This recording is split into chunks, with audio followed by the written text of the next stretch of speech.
Welcome to planner season. Yay! We've made it. We made it a whole year, all the way to the end of 2025, and we're ready to buy for 2026. Are you guys ready? You excited? So am I. When planner season rolls around, what it feels like to want to enjoy and dive into all the joys of 2026 planners. The paper, the covers, the layouts, all of those fun things. But seriously, is the planner going to work for you? I have been around the block using so many different types of planners, paper and whatnot, over the last 10 years. And I can certainly tell you that it is no small feat deciding what you are going to use for the entire rest of 2025 and 2026. First off, let's go ahead and define what is planner season. Well, there are two distinct planner seasons within the year. We've gotten one already. That usually happens with the academic launches. That is those planners that are dated usually from July of the year to the following July or August of the next year. Now that is called the academic launch. Now, if you're in a traditional planner, most of them start in January. That time period is usually between August and the end of the year when we get to make those wonderful decisions on what we're going to use for the following year. But planner season isn't always just about picking the right planner for the next year. It is a time period where we can look and reflect and enjoy. It's about looking back at our planners, what we've used for the year, the entire year, and moving forward with what worked and what didn't work and making those choices for 2026. And I know that sounds daunting. Some of you have it down pat, you know exactly what you're going to use. But come mid-February, March or April, you decide it's not working. You've spent all of this time, energy, and effort into planning what you're going to use for next year, spent the money on it, and have used it all to come up as a fail. Hopefully in this video, I'll go through a whole bunch of things that I've learned in my 10 plus years of plannering that we tend to overlook when we're thinking about what we're doing for the next year. So come along, let's look at some of my planners and my mistakes from 2025 and how I'm vowed not to make those same mistakes again for 2026. First step is gathering our supplies. Go ahead and grab everything you wrote on in 2025. This means planners, whatever you purchased and wrote in or tried to write in, tried to use, completed everything you wrote on in 2025 and gather them all together in one spot. Don't freak out. You're going to feel a whole range of emotions: regret, FOMO, excitement, pressure, hope, joy, all those things when you get that pile. If you're staring at this large pile of planners and you're feeling overwhelmed, you are not alone. There's going to be a lot of personal stories within my video on how I've tackled my planner season panic, because I've gone through all of these things over the years. Right now, I feel like I'm in a good, safe, and comfortable spot with my planners, and it's only through trial and error. I wish I had a video just like this when I was trying to figure out what worked for me. As for journals, I'm not sure that I'm going to be putting any of these in any pile whatsoever. Let me know if you'd like me to do a video. I'm just gonna tackle all of my planners as the stack falls over. Now that we've gathered everything together, it is time to reflect. We're going to do a little planner audit and look at some of those choices that we've made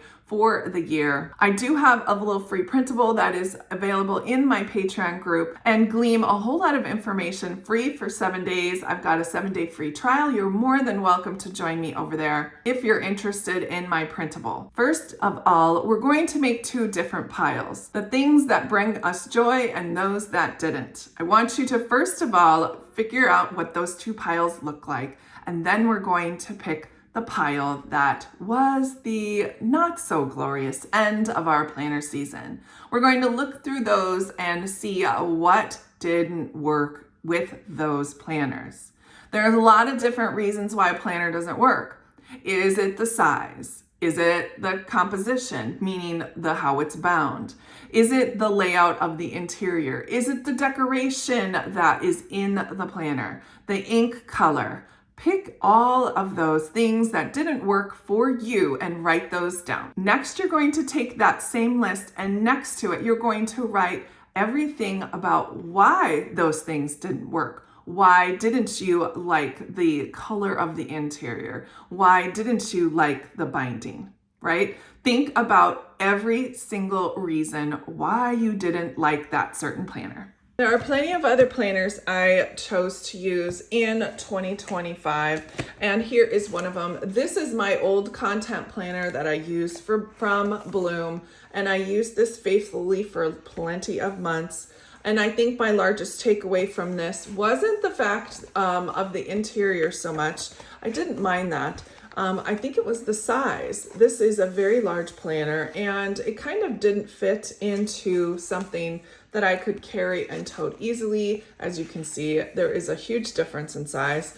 I did notice that I enjoy using a monthly planner to do content planning within my social media, but I don't necessarily think I need one for this size. I also learned along the way that I really should be using pencil, because near the end, I started just covering everything up with stickers. So there's lots of things I learned along the way, and I'm happy that I had this in my existence for 2025, because it really taught me a lot of things about myself and my planning along the way. I also use this very large 2025 planner from Bloom. While I'm not so much a coil girl, I really did appreciate how small and compact this coil was. So really that wasn't an interference at all. But I loved using this for just doing some basic cleaning supplies and being in a planner all in 1 week view. I noticed that I really enjoy having a week view that's larger instead of using my Sterling Ink weekly view, which in my estimation with this vertical, this space is way too tiny. I had to switch pens because a larger pen filled up the space too much. So I've learned that I do not need a Sterling Ink weekly view at all, which is why for 2026, I'll be getting the Sterling Ink just daily planner, which has monthlies and dailies only. I also use this monthly view here in this large Bloom planner to dedicate just to cleaning and routines of maintaining my household. And I've realized that I'm in a space right now where I'm feeling comfortable and confident that I don't need to be tracking everything all the time. I also learned along the way that I really do need some sort of a scratch pad or something that is by my desk for just basic jotting down of general ideas, thoughts, and tasks. I took this Hemlock and Oak daily bound planner and put it into a spiral. I just made it. And so I needed something on my desk. And I thought I would use this more as in this is this day, and I'm going to write random thoughts, ideas, and tasks right on these pages and then flip it for the next day. It wasn't quite the case. It was quite the opposite. I just kept going and going with random ideas as the weeks went along, and then I just flipped over the page when the day ended. So I realized I for sure needed something that is more present in my existence, and that is why this back part of the daily sections moving on with the Sterling Ink is going to be so successful, because I will have predated pages and I'll be sitting on my desk because my agenda's in here as well. And so I can just flip the pages as the days go along and make sure I have what I need on those days within my planner as a whole bound book. Now you're going to go over to your other pile, the pile that brought you the most joy, the pile that worked well, the pile that you spent the most time, energy, and effort in for the year. So now you're going to do the same thing. Write every single attribute that you can think of of all of those stacks of those planners on why that worked for you. Clearly, Coco Daisy gave me a whole lot of joy this year. Now, there are certain collections that I enjoyed more than others, but for the most part, I can all put these in the joy pile since they gave me so much joy to work on these. Now, the last thing I want you to think about between both of those piles are the cost. Which planners worked best for you and what their costs were, and the planners that didn't work for you and the cost. For each one of those planners, was it worth it? Was that money well spent? Was that money used in a way that brought me either joy, fulfillment, achievement, or whatever? Now that you have your no pile and your yes pile, we're going to identify our 2026 focus of the year. Now, I'm not talking a word of the year. I'm talking about your focus. Do you want to start a new business? Are you planning to be more creative in your planners? Are you planning to just be functional? Now, this is where we're going to align all of this. You've already identified your focus for 2026. Now, what does that align with your planners? Say, for instance, you have a ginormous, large goal of starting your own business for 2026. If this goal is super important to you, you might want to think about incorporated goal planner into your lineup.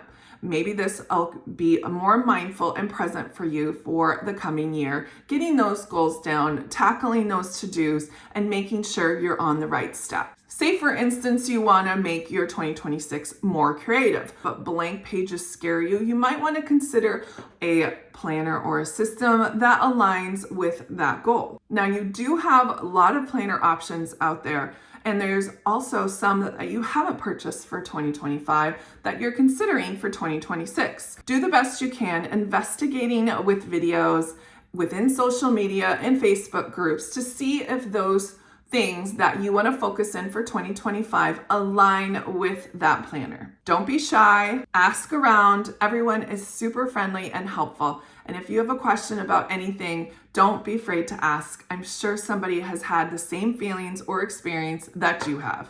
Now, we're going to start small. I know it's difficult to fully commit to a planner for 2026 when we haven't even finished 2025 yet. If you're into experimenting, I would highly suggest heading to a buy-sell trade, putting an in search of post, and seeing what comes up. Routinely, people are always over-purchasing, overbuying, and want to recoup some of their costs before the end of the year. Even if it's pre-written in, you can get a really good steal, and sometimes even planner companies at this time of year have their others discounted from 2025 that you can purchase and try out for the rest of the year. So I've shifted my thinking about planners in the last few years about planners being a living item, because we are so invested emotionally into this piece of paper and this document and this bound book, because it holds so many of our lives' ambitions, truths, thoughts, feelings, and actions in this one little piece of paper in the book.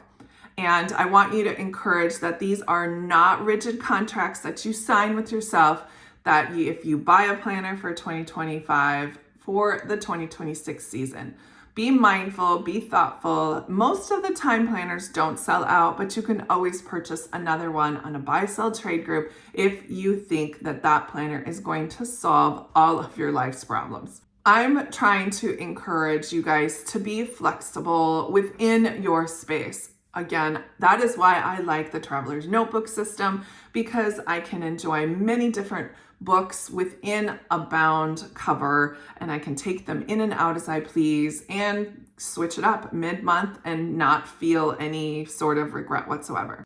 Because we're planners, things often fall off the books when we're changing systems. So I would highly suggest making sure you have one monthly book that has all 12 months of the year, and you keep all of your timed appointments, vacations, anything that is super important in that book. That way, when you're switching planners for weekly and daily planning and even monthly planning, you have a fail-safe system already for backup. This planner season should feel hopeful and not stressful. That is the last thing we need in the world today is more stress and feelings of not being in control. The planner's your space. You make it your own. Planner season is your opportunity to honor what you've done in the past and get excited about what's ahead in your personal life and on the paper as well.